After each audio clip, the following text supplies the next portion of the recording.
नमस्ते। भगवान, ये शब्द हम सब के लिए बहुत जाना पहचाना है ना? हमारे चेतना का, हमारी संस्कृति का एक बहुत बड़ा हिस्सा है।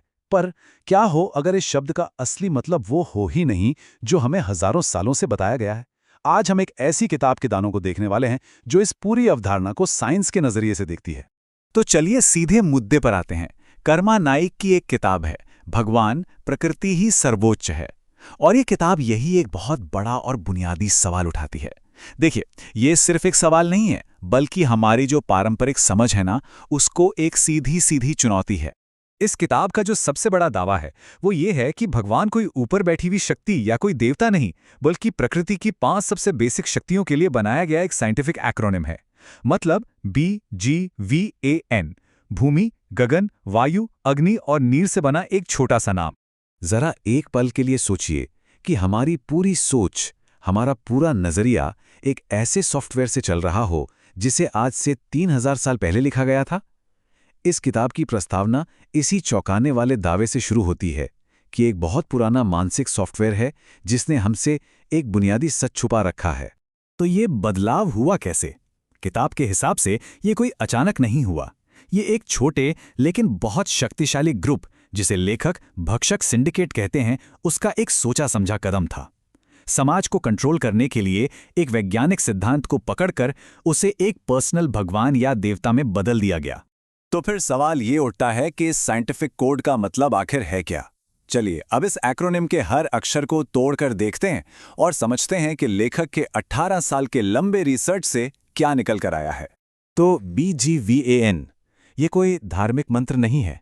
इस किताब के अनुसार ये ब्रह्मांड को समझने का एक साइंटिफिक कोड है। एक ऐसा कोड जो पूरी तरह से प्रकृति के 5 मूल तत्वों पर आधारित है। चलिए इसको एक एक करके समझते हैं। सबसे पहले है B, मतलब भूमि, जिसे किताब में खनिज मेधा या मिनरल इंटेलिजेंस कहा गया है।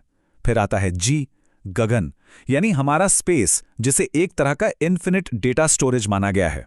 V है वायु, जो हमारी प्राण शक्ति, हमारी लाइफ फोर्स है। इसके बाद A से अग्नि, जो ट्रांसफॉर्मेशन की, बदलाव की एनर्जी है। और आखिर में N यानी नीर, मतलब पानी, जिसे संवेदी मेधा या सेंसरी इंटेलिजेंस का नाम दिया गया है। अब वापस आते हैं उस मानसिक सॉफ्टवेयर पर। किताब का तर्क यह है कि जैसे ही इस कुदरती समझ को हाईजैक किया गया, वहीं से एक बहुत बड़े ऐतिहासिक संघर्ष की शुरुआत हो गई। 3000 साल, सोचिए कितना लंबा समय है। लेखक का दावा है कि इतने लंबे समय से ये सिंडिकेट सॉफ्टवेयर हम सबको, मतलब पूरी मानवता को, मानसिक, सामाजिक और आर्थिक तौर पर गुलाम बनाए हुए है। तो फिर इस किताब का मकसद क्या है? लेखक खुद इसे एक एंटीवायरस कहते हैं, एक ऐसा डिजिटल और वैचारिक एंटीवायरस जिसे इस पुराने जड़ पकड़ चुके सॉफ्टवेयर को हमेशा के लिए हमारे सिस्टम से अनइंस्टॉल करने के लिए बनाया गया है, ताकि इंसानी सोच आज़ाद हो सके।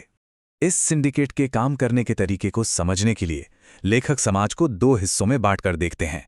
और ये शायद मानव इतिहास के सबसे बड़े टकराव की कहानी है, रक्षक और भक्षक की। और इसे समझाने के लिए एक बड़ी जबरदस्त मिसाल दी गई है, आम बनाम बबूल। सोचिए, लेखक कहते हैं कि हमारा समाज, मतलब 90% लोग आम के पेड़ जैसे हैं, जो सिर्फ देते हैं, सबका भला करते हैं। ये है रक्षक समाज।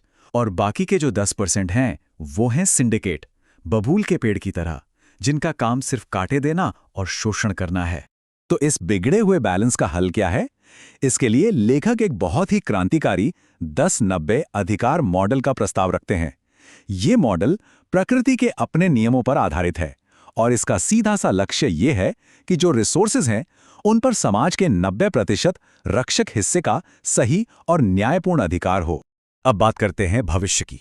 ये किताब सिर्फ प्रॉब्लम और उसका सल्यूशन ही नहीं बताती, बल्कि एक बहुत बड़ी भविष्यवाणी भी करती है। ये भविष्यवाणी एक डिजिटल और वैचारिक क्रांति की है, जिसे उलगुलान का नाम दिया गया है। ये जो टाइमलाइन है, ये पूरी कहानी को एक साथ दिखाती है। करीब 3000 साल पहले इस सॉफ्टवेयर की शुरुआत हुई। फिर आज हम डिजिटल मनी लेंडिंग और कर्ज के जाल में इसके असर को देख रहे हैं।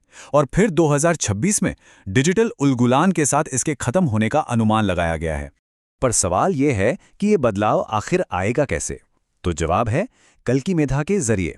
किताब इसे एक नई तरह की तार्किक, एक प्रो लॉजिक सोच कहती है। वो पैनी समझ, वो विश्लेषणात्मक धार जो सदियों पुराने धोखे के सॉफ्टवेयर को जड़ से उखाड़ फेंकने की ताकत रखती है। तो हम आज की इस चर्चा को इसी एक बड़े सवाल के साथ छोड़ रहे हैं। अगर प्रकृति ही असली सुप्रीम मैनेजमेंट सिस्टम है, तो फिर इंसानी सोच और हमारे समाज का भविष्य आखिर कैसा होगा? तो आज हमने बीजी वैन के कोड से लेकर 1090 न्याय मॉडल और 2026 की कल की मेधा जैसे कुछ बहुत बड़े और क्रांतिकारी विचारों पर बात की। अगर आप इन आइडियाज को और गहराई से समझना चाहते हैं और लेखक कर्मा नायक के काम के बारे में और जानना चाहते हैं, तो उनकी Amazon प्रोफाइल और सारे सोशल मीडिया हैंडल्स की जानकारी अभी स्क्रीन पर है।